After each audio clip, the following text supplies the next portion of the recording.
Isabella Demarko is the YouTube sensation behind the popular viral video, The Journey to Waist-Length Hair, My Hair Story, which currently has 6.6 million views. Isabella's YouTube channel provides her 345,000 subscribers with unique and interesting content on hair care, fitness, beauty, fashion, and lifestyle. Her channel also features unique content all about the Bratz Dolls brand. Isabella is an avid Bratz collector who has been collecting the Bratz dolls and following the Bratz brand for years. She has a fascinating series on her channel where she shows viewers how she restores and upkeeps all of her Bratz dolls. She's got Bratz dolls, baby Bratz, boy Bratz, Bratz movies, and of course, Bratz dolls clothes and shoes, which she individually packages in tiny bags. Isabella's Bratz restoration videos are hugely popular. Her current one, entitled Restoring My Entire Bratz Collection, Episode 4, currently sits at 111,000 views. The Bratz online marketing and PR teams have even taken notice of the Bratz content on her channel and are loving it. With the resurgence of all things 2000s currently taking place, there's a newfound re-interest in the Bratz brand, and people are really enjoying the content that Isabella is putting out on her channel about them. Isabella's love for the Bratz dolls even recently caused her to spend nearly $700 on the new Bratz clothing line from retailer Dolls Kill, which she made a video about. She's the girl with a passion for fashion and Bratz. Please welcome Isabella Demarko to the hot seat. Thank you. I want to thank you so much for being here today, Isabella, on the hot seat, because I've been following your channel for a while, so it's an honor to have you here. You're most welcome. I'm really happy to actually get to talk about Bratz with someone. Yes. Okay, so I'll go ahead and jump right into it. It's no secret that you love Bratz. You even brought some of your Bratz dolls with you to college and put them on display in your dorm room. Even your YouTube channel was originally dedicated to Bratz. So when did your love for the dolls turn into becoming an avid collector of the Bratz dolls in the Bratz brand? Probably about 13 or 14. That's when I started to get a bit older, and it wasn't really cool to like dolls when you start to get older. So I started to make it more of a collection because I felt like it was more accepted that way. When you're a collector, it's different from just having dolls. Yeah, so I'd say probably 13 or 14 really. But I'd loved them since I was probably about 6 or 7. And then it peaked when I was 10, 11. Every time I watch your videos, I cannot help but wonder, how many dolls do you have in your collection and where do you get them from? I think I've got 97 because I counted for the Bratz restoration series. I'm pretty sure it's 97, which I'm disappointed about. I wanted it to be 100. But yeah, and I get them from, well, nowadays I get them from eBay, and that's pretty much it actually. Every so often you can find them in charity shops, but very rarely they'll have all their clothes and stuff. But yeah, so eBay mostly. Yeah, they're not. I noticed that they're not really in stores anymore. It's kind of all about No, it's Monster so High dolls and sad. things. But Apparently they're bringing them back. People have been telling me they're going to bring back some of the older ones. I don't quite know how authentic it's going to be to the original ones, but I guess we'll find out. hopefully that'll be soon. I'm definitely looking forward to that. We're both wearing our Bratz collection clothing from the Dolls Kill line. You spent almost $700 purchasing a majority of that line. So I have to know, it could be what you're wearing right now, but I have to know, what is your favorite piece from the line? Probably the tracksuit, and also the black top with and obviously Chloe's top and the yeah, and see, I don't have a favorite. I love them all so much. And also I love the black top with the it just says Bratz with all the rhinestones. It's so, I love wearing that. It's amazing. Did you spend $100 for shipping alone? It was 185 pounds, which Gosh. is 200 and something dollars. The annoying thing was it said free shipping, but it was the customs charge that cost all the money. I didn't know that it would be that, so oh gosh. But it was money well spent. Exactly. And I kind of like wrote it off as a business expense because I made a video out of it. So I kind of like was like, oh, it's okay. Exactly. People take their Bratz dolls very seriously, from keeping up their Hmm. hair and clothing to making sure that they are properly washed and dusted on a regular basis. You've released several videos where you restored your entire Bratz doll collection, and I have to know, how long did that process take you? Oh my God, it's still going. Initially, I was like hardcore doing it every single day. And I reached burnout after like 3 days of doing it every day. And I was like, oh, I was really burning out. You can probably tell in the videos. Um, but for now, like I kind of finished them all, but there's still a few that I still need to do their hairstyles. And obviously, like I started doing it like 6 months ago, but obviously I've had like breaks where I haven't touched them at all for like a month or two, just because like life happens, and Right. I've other work and other YouTube videos, and so I kind of take breaks, quite long breaks, from like not touching them at all, and then I'll get back into it, and maybe for like a week I'll do it. So all in all, I have no idea how much time, but I guess if you added it all up, probably like a few solid weeks, maybe even like a month. I believe it. In those videos, I mean, I think you've got released 4 restore videos now, and it looks like it's taking you a very long time. Yeah, and I feel bad because like people are waiting for the episodes, and like now because I take these big breaks, like people are like, "What happened to you? Have you abandoned the series?" And I'm like, "No, no, I'm just taking my sweet time." I upload like one episode a month. You have one more to do for it. I reckon it will probably be one more. Yeah, and then it'll be done. Well, we love this series, so I'm definitely looking forward to that video. Ah, thank you. You used to have a show on your channel that was dedicated to your Bratz dolls. You wrote scripts, created sets, and set Mm. goals for each character. Why did you stop making the show, and why have you removed the episodes from your channel? Because I'm dying to see the Christmas episode. Oh my God. Well, okay, so I was probably about 14 or 15 when I was making them. And so I was at school at the time. And so when you're a teenager, lots of things sort of take over.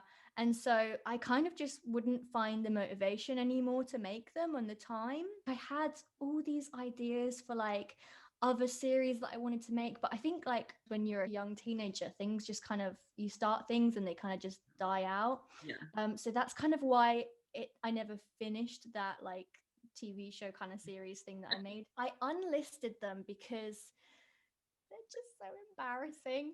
Like honestly, I was like doing the little American accents, which I was terrible at, and like you can just hear my little voice, and the editing was awful. Like at the time, I thought, oh, this is really good. Like I'm a really good little, filmmaker. But um, I've toyed with the idea of maybe like making them available for people to watch, because lots of my like really old viewers want to watch them again, and I feel kind of bad that but I just somehow I thought like if that ever like resurfaced, like people might make fun of me, or I don't know. You just never know. I think people would like them because, like, people who love the Brats and love your channel, I think they would think it was like really cute and really a unique idea. Honestly, I used to watch other girls around my age doing the same thing on YouTube, and there wasn't that many at that time because that was like early days YouTube, and like people would just make their little brat series. I don't know if anyone remembers by any chance, there was this a YouTube channel called Angela Parks, and she made a series kind of like similar to mine, just playing with the dolls and filming it. And that one was really popular, and everybody kind of in the Bratz community at that time knew of this girl's channel and would wait for the episodes to come out. And she like famously like stopped, and everyone was like, oh no, the Angela Parks videos have stopped and stuff. And I recently found her channel just because I was like getting really nostalgic, and I think she's also unlisted quite a few of the videos, I think, or maybe they're still up, I can't remember. But yeah, she like, I think she was similar to me. She kind of just disappeared because she was getting older, and like life takes over. How did the Bratz dolls inspire your fashion sense when you were younger? Because their catchphrase is the girls with the passion for fashion. I always dressed quite differently when I was a kid. Most kids in the UK have a school uniform, but I went to a school where luckily we didn't actually have a school uniform, which is quite unusual for the UK. So we were kind of free to sort of wear what we wanted, and I always kind of took pride in dressing kind of a bit different and a bit odd.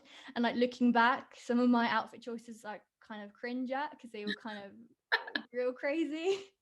But I think that was kind of inspired by and also by Jade. She always like wears, she's known for wearing the funkiest, craziest outfits. And also now like my fashion style is very much inspired by them, because I think now that I'm older I can like wear slightly more risque things and like tiny little skirts and just enjoy it. And like, you know, I don't care what anyone says about me and how I dress. You might have been too young for this, but do you remember when like parents were against the Bratz dolls because they were like too sexy? Yeah, I know. And I, for ages, actually, I wish I made a video about it, but I wanted to make a video like to parents saying why they should let their kids play with brats and have brats, because from my point of view as a kid, the fact that they dressed a little bit sexy like didn't matter at all. Like it didn't mean that I was going out, you know, as a Right. 13-year-old dressing like how I shouldn't. Like to me that's not what they stood for. They stood for like friendship and expressing yourself and like just fun. And so I still think I might make a video like talking about that, because it's just something I never ended up doing. But I definitely do remember about all the parents like not wanting their kid, and I understand it. Like I Right. do get it, but like you only know if you truly played with the dolls, like how much that they meant so much more than that. Do you have a favorite Bratz doll or a favorite Bratz doll collection?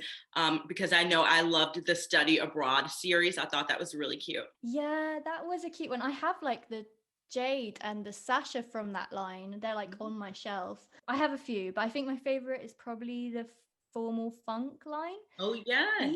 Even though I actually don't have many of those dolls, and I've only had a few that I got when I was like 19, but I think it's mostly because in the first movie, the Starring and Styling movie, Yeah. they obviously go to prom, and that's like where I first saw Bratz. So those outfits, because they actually made a doll line with the outfits they wear in the film, I feel like those outfits like give me the most memories. Whenever I see pictures, or if my friends had them like as a kid, I would always like want to play with those. But I also think the Pretty and Punk line was incredible. Tokyo Go Go, Yes. another incredible line that so many people like, and Sunkissed Summer with the surfboards. I think that's cool. I like a lot of the old one, Forever Diamond. Oh my god, so many. There's so many. So many, but yeah, I'd say those are probably my main favorites. Have you ever been contacted by the Bratz company or anything? Yeah, I was back when I was 19. I think it was like somebody on their UK PR team was like looking to promote the 2015 dolls, and I think like they were sending the new dolls to some YouTubers. So that was like the first time I ever had any kind of recognition from Bratz as a company. So that was like a huge deal for me. And obviously they sent me a couple of free dolls, so that was amazing. That's kind of it really. I'm still waiting for them to get back in touch with me. And also I obviously follow their Instagram and stuff, and sometimes they'll like comment, like reply to my comments and stuff, and I'm like, oh my god, like my 11-year-old self is just like on the floor crying. Now, I know the live action movie, some people thought that it wasn't that great, but I actually really enjoyed it. Do you think that the live action movie was a mistake? And if you don't think it was a mistake, do you think there should be a second one made for a new generation? Oh, that's such an interesting question. I don't think it was a mistake. I think it definitely was a different take on Bratz. And I think it's a child's film. It's not going to be the best film. Right. But I remember watching that film on repeat. I just love it so much. And I would just watch it over and over again. And all the colors and all the outfits. I remember seeing the first billboard for it around 2007. We were driving and I just saw the billboard like on a bus stop, and I remember literally like my jaw just dropped, and I was like turning around, like we're obviously moving by it, and I was like turning around trying to see it, and I was like, oh my god, they're making Bratz like real life movie. Like why am I not in it? Like Oh my for some reason I thought like why did I not get contacted to be in this film? Like I'm like #1 fan. But yeah, if they were to ever make another one, which I don't think they would, but you never know. Yeah. Casting is like so key, like to get the right cast. But But yeah, it would be interesting if they ever made a new one. You know what I heard actually? I heard that originally they weren't going to do a live action and that script was written as a cartoon animation film. And then whether instead of changing it to fit like a live action narrative better, they kind of left it in the animated script format. And that's why it was a little bit strange in transition to live action. Ah, that would make a lot of sense. Mm-hmm. Yeah, I never knew that. The movie was like very of its time. Like, Oh, yeah. it kind of reminds me of the kind of High School Musical kind of Oh, yeah. vibe, like that kind of thing. I also thought they didn't need the character of Meredith. I think that was her Yeah. name, Meredith. I always thought like they don't need this character. Like they don't need like a villain. Right. Like they could make so many different storylines. Like they don't need the the typical like mean girl. I know you're an actress. You recently graduated from college with a degree in acting and you've gotten Mhm. an agent. Congratulations. Thank you. So, what are your acting aspirations, and do you prefer stage acting or film acting? I really love both. I think I went into acting wanting to be on screen because I think that's how a lot of people start off, like when you're younger and you think, oh, like it would be so cool to be in a film. But then obviously through studying it, you have to do live performance. Like like you can't study acting without doing it.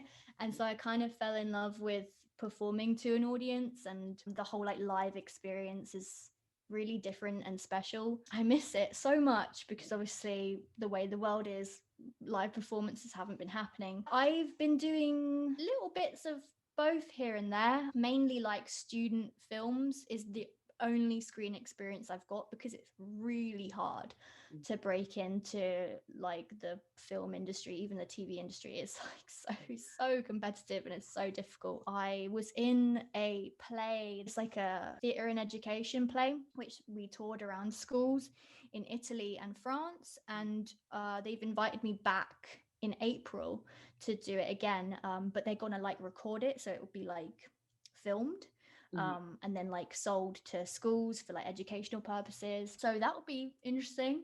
I know a lot of actors, they think that to make it that they have to move to Los Angeles. Would you ever move to Los Angeles or Toronto? Oh my god, I would love to move to LA. Like, oh my god, it's actually like my dream to live in America, like somewhere in America. Um, I I actually don't really enjoy living in England that much. Like I find it, I don't know, I just don't feel like I'm meant to be here. It's really weird. Yeah. But obviously, like I think as an actor, it's easier to start out in the country that you've started out in. Mhm. So like London and also Manchester, which is like the north of England, would be well, is quite a good place for actors. But one day I would love to like visit LA, maybe try and get an agent in LA. You never know. I've heard it's just as hard, if not harder, in LA. So yeah. There's definitely a lot of, I think, English actors who make it there or do smaller projects there and then make their way over here. So it's totally Yeah. definitely can happen. Yeah, I need to figure out how to do it though, because like I feel like it's so far out of reach, and I know that it's something I want to do, and I've wanted to since forever. You know, you have over 300,000 YouTube subscribers, Mm, and some people would say that that seems like an impossible thing to do. So I think that you can definitely do the acting thing. I think that you maybe definitely I will. I hope so. Yeah, I mean, I think being a YouTuber helps a little bit, especially with my confidence and just having like a platform. But yeah, and also like they're starting like YouTube originals now. A lot of YouTubers like YouTube films are being made and like YouTube TV and projects and stuff. Yeah. So I think in the future, like YouTube is becoming more of a center for actors as well. You actually have experience with writing and directing too, even with your like Bratz thing that you did. Do you think that you would be into writing and directing and trying to produce your own content? I actually don't know if I would because I've always found writing really intimidating and hard to do. In university, we would like write plays and stuff and write like little shorts and stuff that we would perform as part of our like studies. So I do have experience writing and directing, but I don't think I'm all that good at it. Yeah. I much prefer learning scripts and performing. You can never say never, so you never know. Well, outside of Bratz and acting, what are some of your passions? I know recently you released a video where you tried to learn to roller skate in like 7 days. Oh yeah, yeah. Yeah, I've also learned how to skateboard, which my boyfriend kind of taught me. So yeah, I've actually haven't been roller skating in a while because it's been like winter and really cold and icy and stuff. But once the summer rolls around, I can't wait to get back out on my rollerblades and my skateboard. And then as for like other passions, I'm obsessed with hair care, as I've made lots of hair videos on my channel. I'm quite into like skincare. I don't really do a lot of videos on skincare, but I really enjoy skincare. I also, strangely enough, I'm really into like finance. So I've been bookkeeping since I was like 17, my own finances. So I like literally record like everything I spend, all my outgoings and ingoings. And like I enjoy like doing my taxes. Like I enjoy like working out my numbers and like Wow. financial stuff and budgeting. I've always been really good at saving. So that's like a little thing people don't know about me that I really enjoy and that I like doing. But yeah, those are some of my other passions. And nails. I love nails. Yeah, I love the lifestyle videos that you do as well. I like the one where you did the wig. Oh yeah. Was that the one where I got the Nuola wig, like the human hair wig? Yes. Or yeah, Yeah, yeah. that was of course. I Yeah. love wigs too, so I thought that was a really awesome video. Is there anything else that you would like people to know about you? Well, I don't know. What do you think? What would you like want somebody to know about you? I always go to music taste because I think that people have a perception when they meet someone. I feel like they always think that they know like exact genres that they love, artists that they love, but like I feel like a lot of Yeah. people aren't just stuck in one genre. Like I love everyone knows that my favorite artist of all time is Britney Spears, but a lot of people don't know that my favorite band is Nirvana. Like they would never put the two together. Oh right, yeah. I'm quite similar. I have like a very strange taste in music. Like it's all different kinds. I guess something I'd want people to know about me is that I've not always been like very confident. So like all throughout my teenagehood, I was like pretty lonely and I didn't know how to really make friends very well. I only had like a couple of friends. And I had like I was pretty miserable throughout my teenage years and I was very shy. And it only took me until I was like 21 to actually come out of my shell and kind of figure out a bit more of who I am. And I feel like sometimes as a teenager, there's so much pressure to be a certain way or to be cool or to have loads of friends or to be popular or to have like likes on TikTok and Instagram and all that. But I think, yeah, if my message to anyone watching would just be to not worry about those things, because like life gets easier as you get older and you start to realize things and like understand things that you didn't before. And for me personally, going into my 20s has been like a life-changing experience. Like my eyes have opened to so many things and I feel much more comfortable in myself now. Well, Thank you. Isabella, I do want to thank you so much for because you didn't have to. And I know we're in such different time schedules. So I do want to thank you so much again for being on the hot seat. You're This was an amazing welcome. conversation. You're welcome. Thank you for having me on. Loved talking about Bratz. Yes. Any opportunity to talk about Bratz. Thank you again, Isabella, and you have a wonderful rest of your day. Tell your boyfriend we said hello. Thank you. Bye. I will. Bye bye.